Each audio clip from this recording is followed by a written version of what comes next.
അതുപോലെ തന്നെ ഈ നാടകങ്ങളിൽ ഗാനങ്ങൾ എഴുതിയിട്ടുണ്ട്, സംഗീതം ചെയ്തിട്ടുണ്ട്.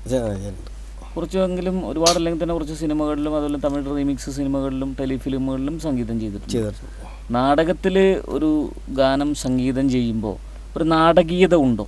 ശരിക്കും നാടക ഗാനങ്ങളിൽ നമ്മളെ ആവേശപ്പെടുത്തുന്ന ഒന്ന്, നമ്മളെ പിടിച്ചിരുത്തുന്ന ഏതൊരു ഘടകം സംഗീതത്തിലുണ്ടോ? നാടക സംഗീതത്തിന് അങ്ങനെ ഉണ്ട്. നാടകത്തിൽ സിനിമയിൽ നിന്ന് അപേക്ഷിച്ചുള്ള പാട്ടുകൾ നാടകത്തിൽ കുറച്ചും കൂടി അട്രാക്ഷൻ തോന്നിക്കുന്ന രീതിയിലുള്ള സംഗീതമായിരുന്നു. എന്താണത്? അങ്ങനെ അത് എങ്ങനെയാണെന്ന് തന്നെ ആധികാരികമായിട്ട് പറയാൻ എനിക്കറിയില്ല.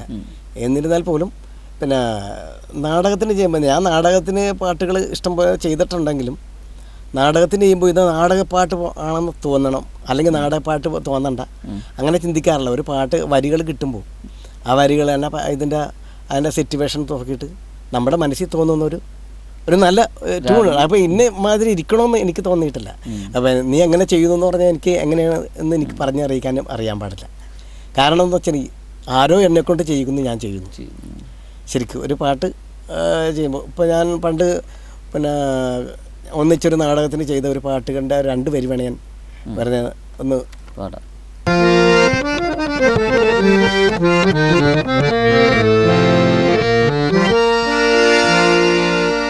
ഉത്രാട സന്ധ്യ നദിക്കരയിൽ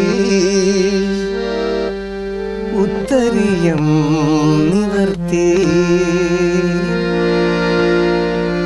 ഊർമിളേ നീ നിന്നു ചിരിച്ചു, ഉർവശി പോലും തലകുനിച്ചു. കസ്തൂരിമാനേ നിൻ കദളി വനത്തിലെ കനിരസമിത്തിരി തരുവില്ലയോ. ഉത്രാട സന്ധ്യ നദിക്കരയിൽ ഉത്തരീയം നിവർത്തി.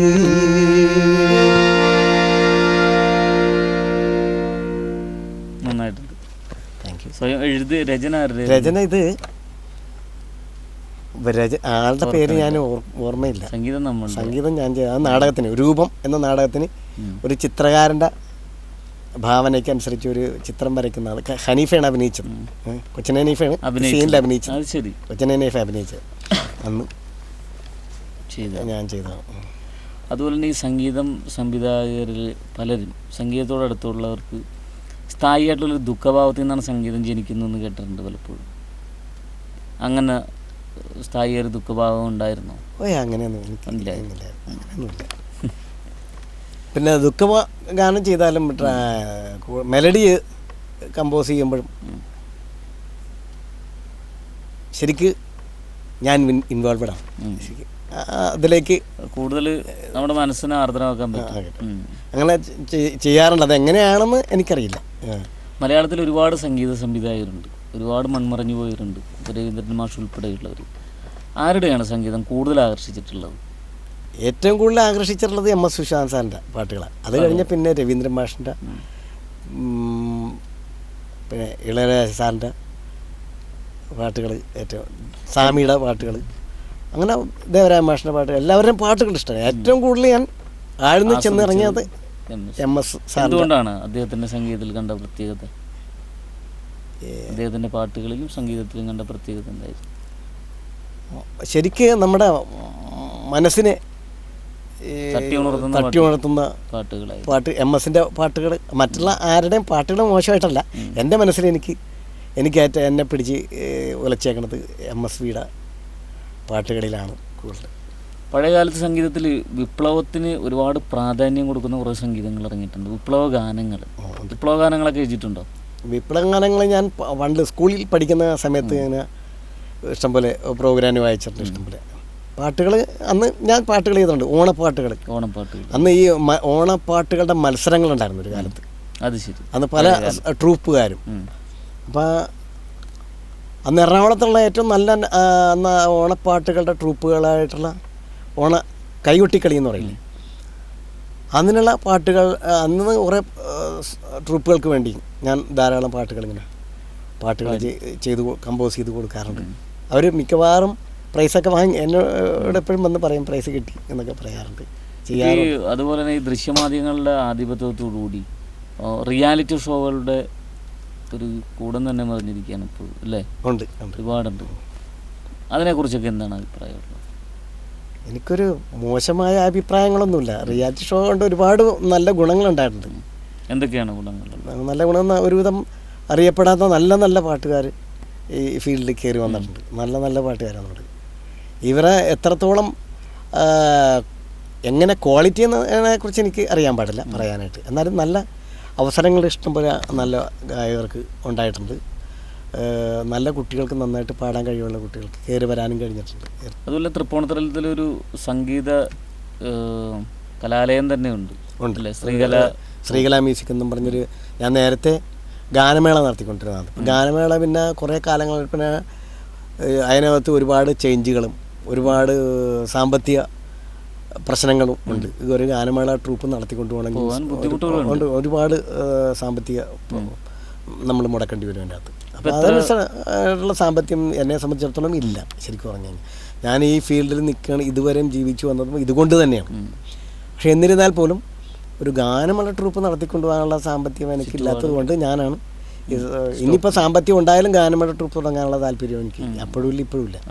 പിന്നെ ഭക്തി തുടങ്ങിയത്, ഭക്തി എനിക്ക് ദൈവങ്ങളെക്കുറിച്ച് പാടുമ്പോൾ, നമ്മുടെ ദൈവങ്ങളെക്കുറിച്ച് പാടുമ്പോൾ കുറച്ചുകൂടി മനസ്സിനൊരു ഉല്ലാസം തോന്നാറുണ്ട്, സന്തോഷം തോന്നാറുണ്ട്, ചെയ്യാറുണ്ട്. ഇപ്പോൾ ഏത് ദൈവങ്ങളെന്ന് പറയാൻ പറ്റില്ല, എല്ലാ ദൈവങ്ങളും. ഇപ്പം ഞാൻ ക്രിസ്ത്യൻ ഡിവോഷണൽ ചെയ്തിട്ടുണ്ട് ഇഷ്ടംപോലെ. ഈ അടുത്തിടെ പ്രയാണം എന്നും പറഞ്ഞൊരു ക്രിസ്ത്യൻ ഡിവോഷണൽ ഞാൻ ചെയ്ത വർക്ക്, അറിയപ്പെടുന്ന നല്ല ഗായകർ പാടിയ പാട്ടുകൾ, നല്ല ഹിറ്റായ പാട്ടുകളാണ് അതിനകത്ത്.